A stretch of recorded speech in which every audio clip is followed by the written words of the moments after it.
Hello, bachcho, let's read the question first. The question says that plutonium has atomic mass 210 and decay constant equal to 5.8 10 per mass 8 per second. Number of alpha particles emitted per second by 1 mg 1 milligram is Avogadro constant 6 into 10 to the power 23. A 1.7 10 to the power 9, B 1.7 10 to the power 11, C 2.9 10 to the power 11, D 3.4 into 10 to the power 9.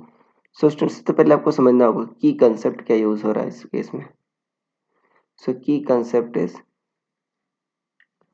activity of radioactive sample. Activity of radioactive sample. देखो बच्चों, activity क्या होता है? Number of disintegration पर second या number of जो particles आपके radiate हो रहे हैं पर सेकेंड. पार्टिकल रेडिएशन के कारण ही आपका डिसइंटीग्रेशन होता है. तो उसी को आप एक्टिविटी कहते हो, कितने डिसइंटीग्रेशन पर सेकेंड निकल रहे हैं.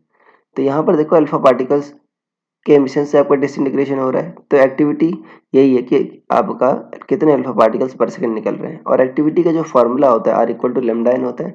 लेमडा डीके कांस्टेंट, एन क्या होता है? Number of atoms. Number of atoms कैसे निकालते हो आप? आपका number of moles into Avogadro number N. Number of moles क्या होता है? Mass by molecular mass. Small M क्या है? आपका मास है. Capital M molecular mass into N. अब यहाँ पर वैल्यू रख दो बच्चों. आपको डिसोसिएशन कांस्टेंट डीके कांस्टेंट की वैल्यू डायरेक्ट दे रखी है.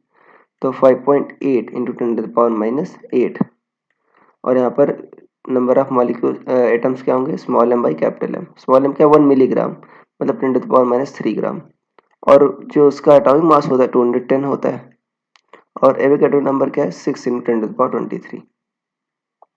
जब ये करोगे बच्चों तो आर की जो वैल्यू आ जाएगी लगभग वो आ जाएगी आपकी 1.7 इंटू 10 टू द पावर 11.